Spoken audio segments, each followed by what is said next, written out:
নমস্কাৰ। ৰেজিনেদি আকৌ এযোৰ বিয়াৰ বৰমালা প্ৰিজাৰ্ভ কৰিব গৈ আছোঁ আৰু এইটো হৈছে কমপ্লিট লুকটো। তাৰ আগতে মই ফুলখিনি ট্ৰাই কৰি ল'লোঁ আৰু এয়া মই ফ্ৰেমখনত মল্ডখনত এৰেঞ্জ কৰি লৈছোঁ কেনেকুৱা এটা ডিজাইনত দিম সেইখিনি আগে মই এয়া ভাবি লৈছোঁ। ৰেজিন ঘুলি ল'লোঁ। এইটো এটা ইউনিক ডিজাইন, মই এইটো নিজাকে ভাবি এনেকুৱাকে বনাইছোঁ। যিমান পাৰোঁ গোটেইখিনি ফুল ইয়াতে এড কৰিবলৈ কাৰণে চেষ্টা কৰিছোঁ আৰু পাৰ্ল গুটি যিখিনি আছিলে সেই বৰমালাডালতে আহিছিল।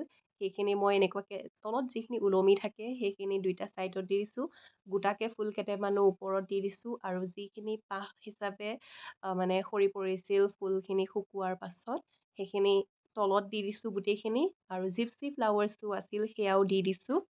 আৰু ফটো দুখন দিব দিছিল দেই, সেয়া ফটো মই আৰু এখন দিম বাৰু। তাৰ আগত অকণমান চেণ্ডিং কৰি লৈছোঁ, সমান কৰি লৈছোঁ তাৰপিছত ইয়াৰ ওপৰত আৰু 3টামান লেয়াৰ দিম যাতে ধুনীয়াকৈ গোটেইখিনি কভাৰ আপ হৈ যায়। এয়া মই ছেকেণ্ড ফটোখন দিলোঁ।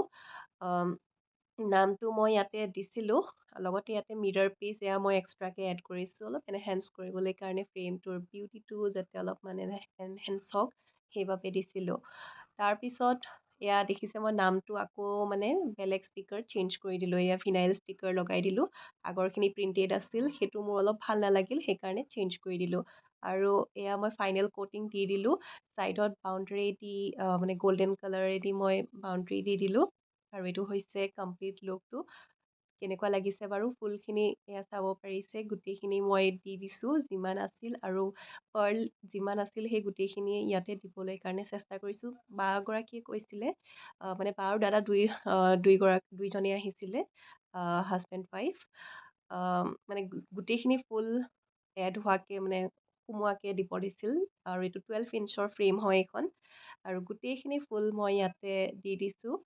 আৰু ছাইডত এয়া মই হাফ পাৰ্ল এইটো এক্সট্ৰাকে মই লগাই দিছোঁ যাতে আৰু অলপ দেখিবলৈ ভাল হওক।